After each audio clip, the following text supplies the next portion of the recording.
All right, next up we have Thor, the God of Thunder. So we got a stellar little cast here of secondary characters with Anthony Hopkins flipping you off here, playing Odin, and you've got Idris Elba playing Hemdall, and you've even got Rene Russo. You've got Ray Stevenson, which is my favorite Punisher from Punisher Warzone. That movie is extremely underappreciated. I love that fucking nutty ass movie. Got Kat Dennings in here, who I think is like really silly funny in this movie. She's a good little she's good for the humor in the film. She's a good little comedic sidekick for Jane Foster or Natalie Portman. And then obviously you've got the few big ones in here, the main characters here with Chris Hemsworth, which I want to say, like, at this time Chris Hemsworth was pretty much unknown. I don't think we knew him in much, and the only thing I remember even seeing him in after this was that that race car movie, which I loved, with freaking Daniel Bruhl. I think it was directed by Ron Howard, right? That was such a damn good movie. But I really didn't know who the hell Chris Hemsworth was in this at all. And when I saw this the first time, I was pretty underwhelmed. I thought it was just kind of paint by numbers, standard fare. And rewatching it this time, I definitely enjoyed it much more. It's still meat and potatoes. It's very basic. It kind of just goes through the motions, but it's a really beautiful movie. It's one I'm actually bummed I don't own on Blu-ray. The Phase 1 movies, Thor, Captain America, Iron Man, and freaking, which one didn't I say? Oh, Incredible Hulk, are the ones that I own on DVD. I own every other thing on Blu-ray or 4K. But these were all, I bought them when they came out, and Blu-ray wasn't really all that popular at that time. I don't even know if I had a Blu-ray player when these came out. So I still have them on DVD. I need to upgrade them because Thor is beautiful. It really is. There's, like, Asgard is so fucking stunning. The Bifrost Bridge, Heimdall and his nutty look with his crazy eyes, and Odin, and all of that, all of the scenery inside of Asgard is freaking awesome. I remember saying that when I first saw this, I thought everything on Asgard was cool, awesome. I loved it, seeing it. It's all imaginative, it's fantasy, it's what I like going to see. And everything on Earth sucked. That's how I remember saying it when I came out of the theater. I think that's harsh, because now watching it, knowing the Thor character and knowing where this all goes and all that, it makes me appreciate the movie much more. And while I do find some scenes to be lackluster, and I do find things to be a little wooden, a little stale, overall I do enjoy the movie. It's one of my least favorites of the MCU, but I still give it a pretty high grade.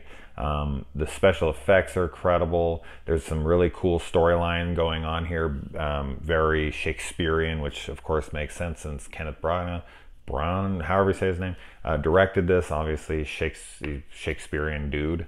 So the plot elements being very Shakespearean makes sense with the whole Odin and Loki and Thor and the fight for power, and the rejection of the son, and the casting out, and the killing of the father, and all of that stuff. Although Odin obviously doesn't die, but people are to be led to believe, or Thor is led to believe, that he had passed on. So yeah, the story is very Shakespearean, and I like that. I really enjoy all of that stuff. If you really focus on that, which is really the central theme and the plot line of the movie, I think it's very good. The relationship between him and Jane, while I do think Natalie Portman's acting is a little wooden in this, it's not terrible on rewatch, but it's not great either. But I am a tad biased because Natalie Portman was one of my all-time big crushes. I think she's one of the most beautiful women that's ever lived on Earth ever. And I do genuinely like her. I think Black Swan is one of the greatest movies ever made. I do really enjoy her very much. I just do think that she kind of phoned in some of this. I don't think she was really bringing it. Now, I don't know whose fault that is. Maybe it's the director's, maybe whatnot. And she's only in 2 movies. She does eventually end up kind of getting written out, which is a shame. I wish that we could have kept more continuity with the love interest in the films. Pepper seems to be one of the only ones that's reoccurring into like the Avengers types movies and whatnot. But yeah, I liked it better this time for sure. I thought there were some cute moments. She's clearly smitten over him, but their relationship feels a little forced. It feels very convenient because it's a movie and it needs a romance, and Thor's here and he's a hot buff guy and she's a hot young chick and they happen to be together, so of course they're gonna get together. But I don't get a huge sense of like romance brewing between them in this movie. I feel like it's zero, and then she sees how hot he is with his shirt off, and then he talks about his homeworld for a minute, and she's like dazzled by this because that's what she's into. She's into this kind of stuff, and the thought of that and all that, it makes sense. And yes, of course she would be attracted to that, at least just listening to it. But the actual like attraction between both of them, it feels off. It just doesn't feel right. It feels forced. So that all being said, let's talk about the movie. The plot lines and everything. So we have Asgard versus Jotunheim here, the Frost Giants, and we see that they've been essentially put in their place, at least wiped out to a point where they kind of live in exile from everything, and they just are in the shadows lurking. And so Odin wants to pass the torch over to Thor, and of course Loki is extremely jealous about this, and more so even when he finds out that he is actually a frost giant, which he was taken by Odin to be one of his own and hopefully eventually unite their people, because Odin doesn't want to kill the frost giants. He has the ability to do that, as we see with Loki able to do it with the Bifrost. Odin could have done this at any time, but he doesn't want to kill an entire race. He has no desire to kill anyone. He just does it when he has to do it. And the reason that Odin isn't excited with Thor is because Thor is bloodthirsty. He's a warmonger. He's somebody who craves and desires his power. And going in, and with that kind of power, with great power comes great responsibility. It's true in this. And he hasn't learned that lesson. And so he has to be cast out of Asgard, stripped of his powers. And Odin, unbeknownst to Thor, puts this little charm on his hammer and throws it down into Earth. And Thor is not aware that he has to prove himself. He thinks he's just down there being punished and woe is me, and he's acting like the arrogant asshole that he is up there. And much like Tony Stark, he has to kind of realize what he's done, but this time he really has no idea. And when he goes to retrieve his hammer, he thinks he's just going to pick it up, and he doesn't. He goes to pick it up, and it's rejected, and he's like, why are you cursing me? Why are this and that? And throughout the movie, I like that he doesn't know that he has to, prove himself. And he does, which makes it genuine.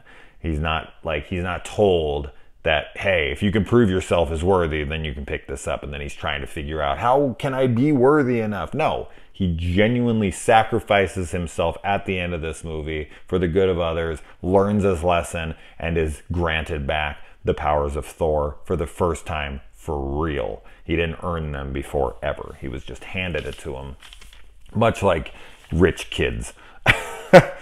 They're handed everything. They don't understand the value of money. So take it away from them. And then one day, maybe they'll realize what they lost.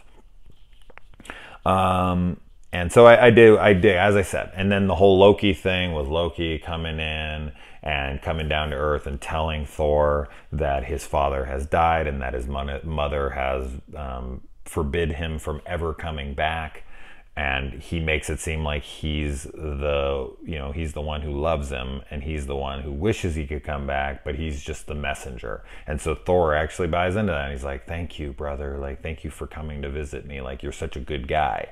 And of course he's not. And he also makes a deal with the Frost Giants in Jotunheim to come in, because we find out he was the one who led them into the relic security room already. So he was already playing both sides well before he found out he was a frost giant at all. So he can't use that excuse like, my dad never loved me because I'm a frost giant. No. You did that shit before, so you've always been, you're the god of mischief. What do you think when you make someone the god of mischief? He's going to be mischievous, right?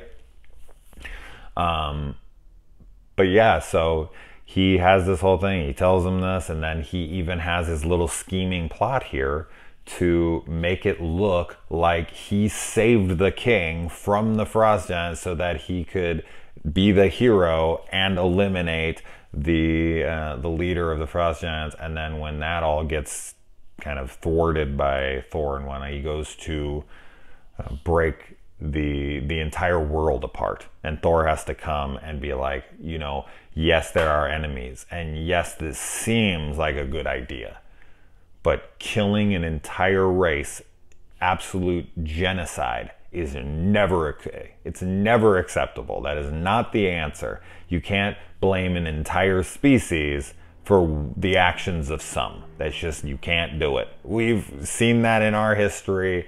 It's never a good idea to completely wipe out a people because of some actions of few. So, that's relevant no matter what time period or world or dimension or anything. So I like that Thor learns that lesson as well, and even gives up his chance to ever see Jane again, even though he's supposedly crazy in love with her. He breaks, yes, I'm jumping ahead all over the place, but as I said, I want to stick to what really matters in this movie. This is all the really cool stuff. All the other stuff is fine.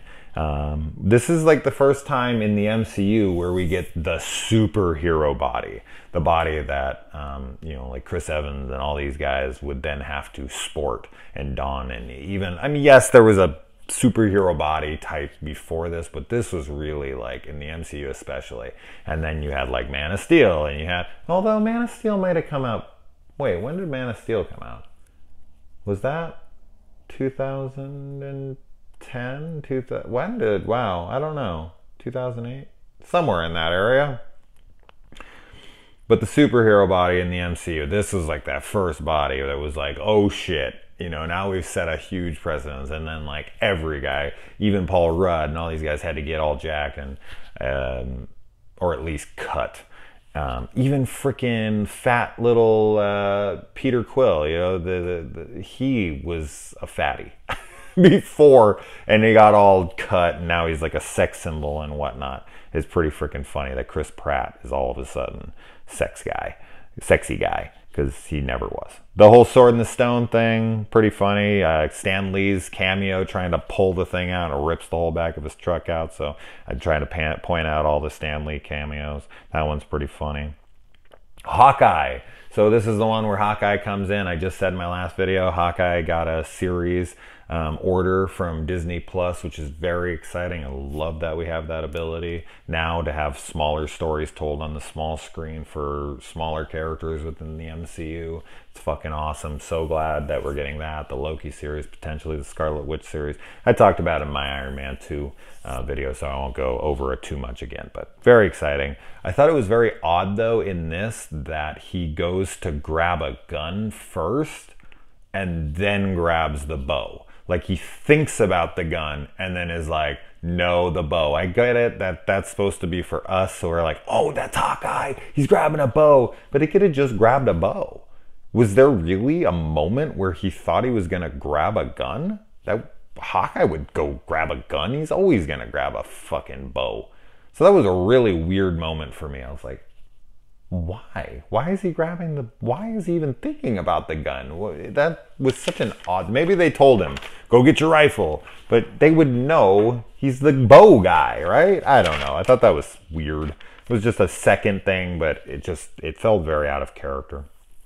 I went all over the place. I didn't even look at my notes for one single second.